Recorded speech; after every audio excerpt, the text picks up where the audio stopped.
बदलाव की शुरुआत हो चुकी थी, लेकिन असली लड़ाई अब शुरू होने वाली थी। I am doing what is right for my family, regardless of what you believe. इस आंदोलन को बढ़ाने के लिए सामने आए महान समाज सुधारक R.G. भंडारकर और महादेव गोविंद रानाडे,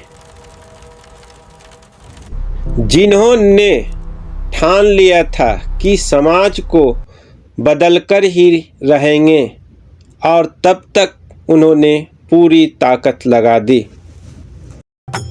इनका मकसद था जाति प्रथा खत्म करना, महिलाओं को अधिकार दिलाना और लोगों को एक ईश्वर में विश्वास दिलाना।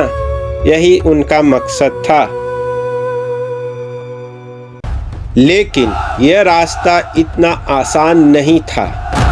पुरानी सोच वाले लोग इनके खिलाफ खड़े हो गए और विरोध करने लगे।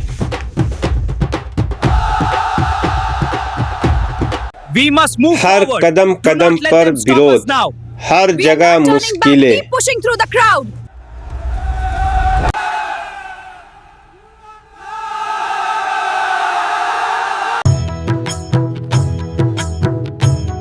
लेकिन उन्होंने हार नहीं मानी। धीरे धीरे लोगों की सोच बदलने लगी और यही बदलाव आज के आधुनिक भारत की नींव बन गया।